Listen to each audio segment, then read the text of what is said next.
But to electively freeze as like a means to push pause on the biological clock when you otherwise are fertile is not very commonly done. And we went to several different clinics, and each one of them was like, oh, thank God, I want people to do this. This is such a great thing that you can do for yourself. For as a woman, your biological clock and your like working clock just happen to overlap, where the most important years for your career are also kind of when it's really go time in terms of needing to start having babies if you're going to do it. Hey guys, it's Shannon and John from That DIY Couple, and today we're going to talk about how we froze our embryos a few years ago in order to preserve our fertility.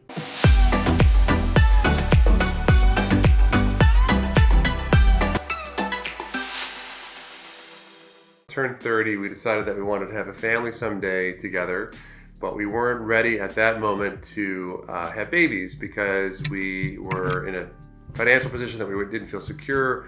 We were both beginning our careers. We were living in like a basement at the time, essentially. So we thought, what are the ways that we can do to kind of preserve the amount of time that we have to have babies in? And one of the techniques that is used is freezing, essentially, genetic material. So you can freeze eggs from a woman, you can freeze sperm from a man, or if you know that you want to have a baby together, you can freeze embryos. And freezing doesn't necessarily mean putting it into like a freezer. It's a deep cryogenic freeze. So you can use stored genetic material like this for many, many, many years. In fact, I think there was a report of a baby being born from an embryo that had been frozen for like 20 or 30 years. Our logic was we knew that we wanted to have babies together, but we weren't ready at the time. So let's freeze our embryos, which have the highest chance of being viable later. Part of that process is known as IVF. We did part of the IVF process as a means to preserve our fertility options going forward. This all came about when I was working at a major law firm, working really super hard, and a female partner took me aside and sort of said, I see that you're really focused on your career. I want to ask you what your plan is for your fertility. And I thought that was a very invasive and intrusive question at the time, but she was very earnest and sincere. She said, I've seen it happen to a lot of women where they wait and they wait and they wait, and when they decide that they want to have kids, it's too late. And so if I could go back 30 years and tell all of my younger friends and I something at the time, it would be to think about a plan for balancing career and fertility. And so that got me going to doctors to see, there was a test that you could do for a period of time that would determine how many eggs you had left and whether or not you were sort of approaching menopause early or whether or not you might want to start trying for a baby sooner.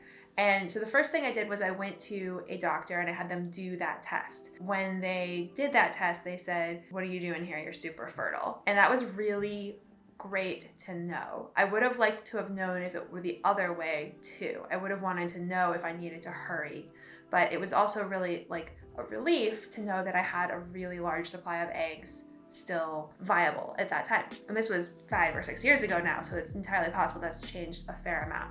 The next thing we did was we started talking about freezing eggs, which is what I think a lot of people think of when they think about their fertility options. Freezing eggs is a really common thing for younger women to do if they don't have a life partner. And I shouldn't say it's a really common thing. It's becoming a more common thing. It's a really common way to extend fertility. Right. It's what's usually recommended, because typically when you're thinking about this, it's like, oh no, I'm 35 and I'm single. What should I do? And people say, well, you should freeze your eggs until you find somebody. Right. So what I thought my option was to freeze my eggs. When we went to the meetings together and they saw that we were very serious as a couple and things like that, the doctors said, well, this is about X% effective. I think that the egg freezing, they said, was like 40% effective or some 30 or Less 40%, than that, I think, 30 or 40% effective. And they said, if you know who your partner in life is going to be and the person that you are going to want to have children with, you can actually freeze your embryos, which is the next level of efficacy. It's more like 50 or 60% effective per embryo. Right. And we expect that over time, both of these things will become more and more effective as the technology increases. And so embryo freezing is actually not very commonly done. Most people, when they find their life partner and they decide, this is the person I want to have a baby with, just have babies at the normal timeline. But to electively freeze as like a means to push pause on the biological clock when you otherwise are fertile is not very commonly done. And we went to several different clinics, and each one of them was like, oh, thank God, I want people to do this. This is such a great thing that you can do for yourself. As a woman, your biological clock and your like working clock just happen to overlap, where the most important years for your career are also kind of when it's really go time in terms of needing to start having babies if you're gonna do it. The first doctor we went into, he took out this big, enormous sand, like, what is it called?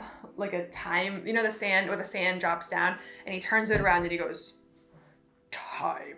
And he starts talking about the biological clock. Anyway. It's not super uncommon to freeze embryos that are accessed from the process that Shanna is going to talk about in IVF. It's very uncommon to not even try to implant the embryos and freeze all of them, which is what we did. Just to caveat that. So oftentimes when you have an IVF cycle, there will be extra embryos that are frozen, because the IVF cycle will generate, a bunch of embryos, and you might only want to implant like 1 or 2 at the time. So the extra ones will be frozen. In our case, we didn't even try to implant them. The only exception to that is that it's pretty common for women to freeze their eggs, or in a couple to freeze their embryos, if the person is undergoing a cancer treatment or something that might affect their fertility down the line. That's usually the only time when it's electively done, not for immediate reproductive purposes. First things first, how expensive is it? Like insurance, things like that. This is kind of an ever-changing landscape. There was a period of time where this was covered in New York State. Now I think it's not covered. Let me just say this. We shopped around and went to many different clinics, and we made it clear that it was really important to us that we not have to pay out of pocket for this. And eventually we found a clinic where they were like, I can get this covered. And I don't know how they submitted it, because it was an elective procedure and I wasn't facing fertility issues, but somehow this guy covered it. I was very honest. Not like a sketchy guy. This is a real clinic. Like a real clinic, yeah. Like somehow, I don't know how he submitted it, but I went to Cornell, I went to NYU, Columbia. I went to all these big name brand hospitals and universities, and they all said, oh, we don't even try to submit it to insurance. You just have to pay out of pocket. So I went to all these smaller ones, and eventually I found one where they said, yeah, I can submit that in a way that it'll get covered. But if you don't get it covered by insurance, it is very pricey. Yeah. So it's in the tens of thousands of dollars. It's not really possible to give an exact price, because it depends on the clinic that you go to and a whole bunch of other factors, but you're talking about some serious money. And what we did is 3 different IVF cycles. So the way that it works during the process is that you'll have an IVF cycle, which is essentially like a normal, menstrual cycle for a woman. At the end of that cycle, the doctor will harvest eggs from the woman, and normally in a successful cycle, you're talking about like a dozen plus eggs. And then those eggs will be joined with sperm that the man will, donate at some point during the process. As those sperm and egg combinations, embryos kind of grow on day 5, which is 5 days after the fertilization, you'll know which ones are viable and which ones aren't. So it's very common for a large percentage of the fertilized eggs to not be viable, which is also true in normal human beings. That's why it takes a long time to get pregnant. So we did 3 of those entire cycles. Right. So the process is that you take shots every night for the course of almost like a month, and it's not very painful. It is really important to remember to take it at very specific times, and so I required a lot of assistance from John in terms of like making sure that I was taking my shots, but John was really good about like the schedule. And so as I recall, it was in my leg, I want to say, but I think you could do it other places too. Oh yeah, I remember it was in my tummy a lot too. You could do it different places, but it wasn't super painful, but you did have to take a shot. And I would say for the most of the month, it was not uncomfortable. I will say this, my body loved IVF. As you guys know, I have a video on the channel about my hormonal cycle and how I feel differently depending on the hormones in my body. And IVF for me was like a very flamboyant and creative time. This is when I made the Stay Wild poster. I was like, at some point, I'm an artist. I was like telling John that I wanted to become an artist. Like the hormones really affected me. I was feeling very like artistic. I was feeling great. I was feeling very funny.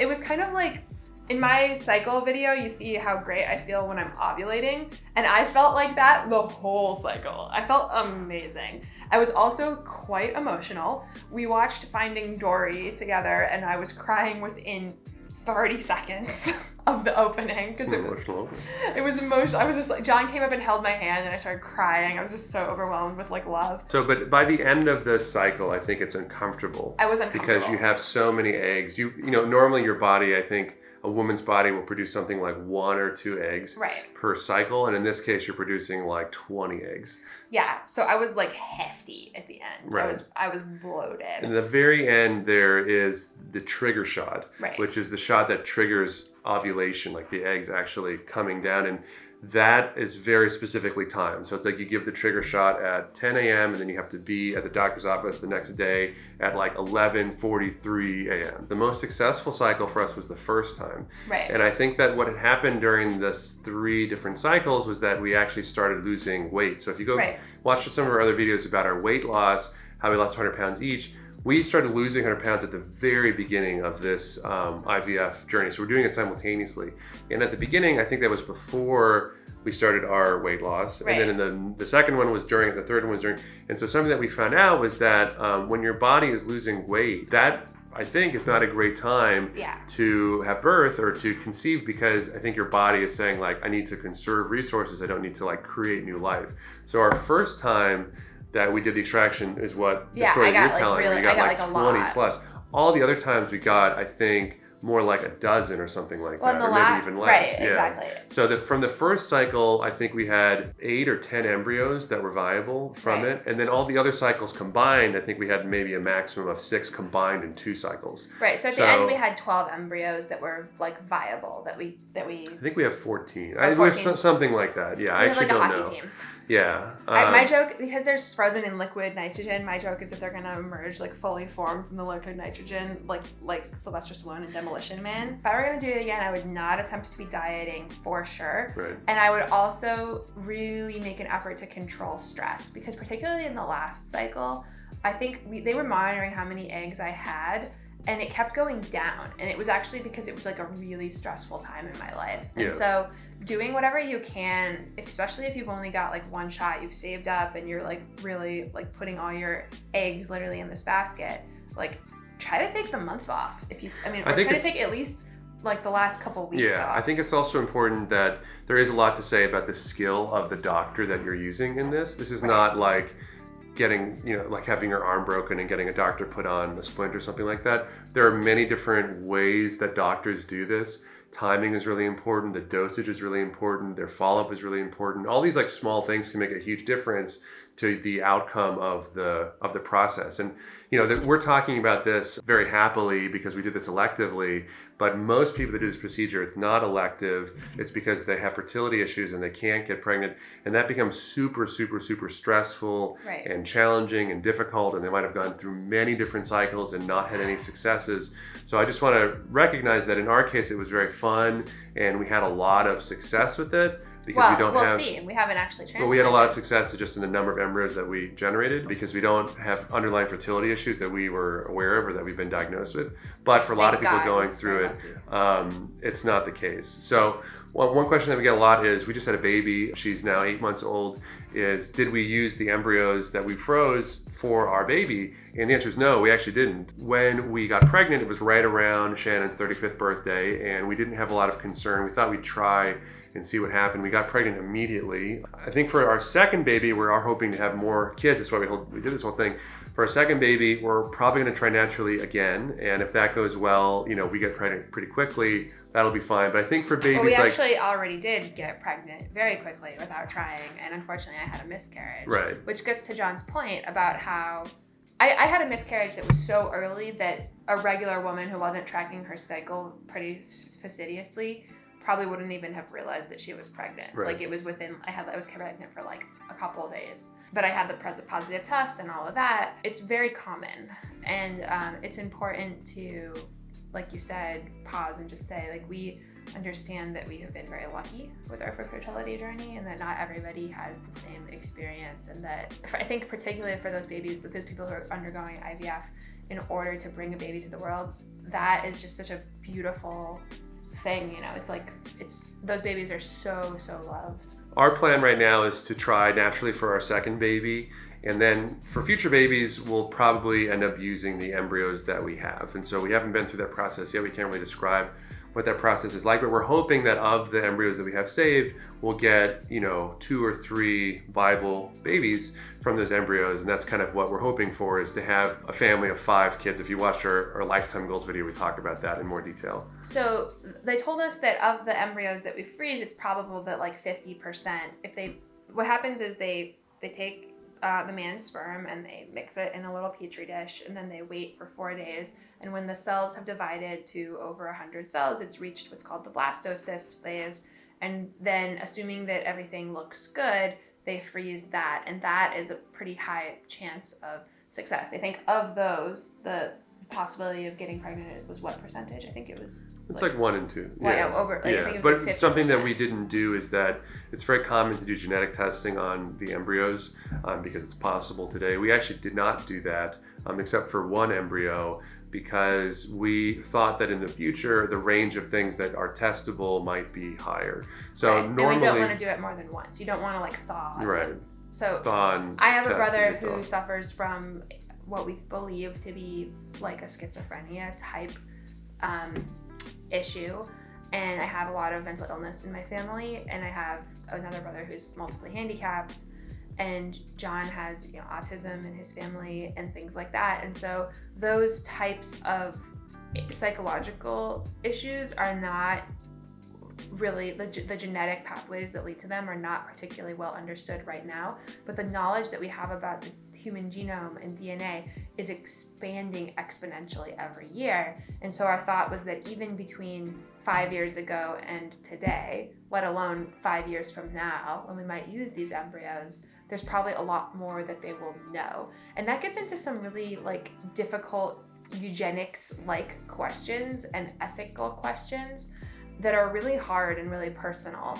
If I was able to know, this looks like it's going to be a healthy child, this looks like it's going to be a child with an incredibly challenged life, it would be not super hard for me to make the decision about which child I would want to implant. I think it would be hard to make the decision about what to do with the other embryos, which is something that we are still talking through.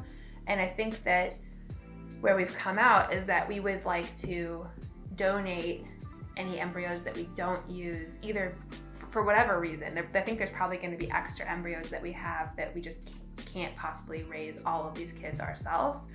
We would like to donate those to any couple that is in need. And that's something that we've thought a lot about, but I think that for me, a prerequisite would be wanting to have some sort of relationship with that family, and the ability to, perhaps not when the kid is 5 or 10 or 12, but maybe when they're 18 or 20, be able to have some sort of connection and relationship. I think that would be really, for me to put my genetic material in the world, that would be something that I would feel strongly about. John and I were not married at the time that we did this, so this was a big leap of faith. And there was a lot of questions in my family about what would happen if we broke up. And my dad actually wanted us to write some sort of agreement up about how I could still have the embryos later, which we decided not to do because that's not the way that we like to live our lives. We like to plan on being together, not set the groundwork for being apart, which is why we don't have a prenuptial agreement or anything like that. It's set yourself up to win.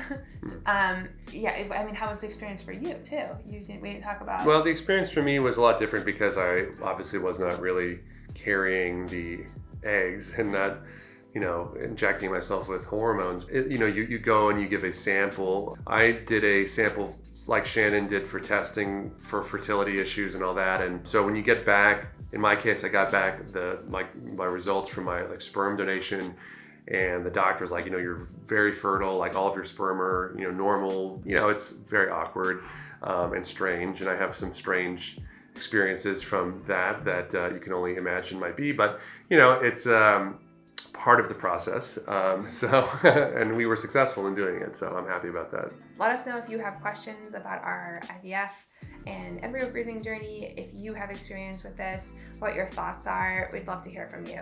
Until next time, do well and always make things better.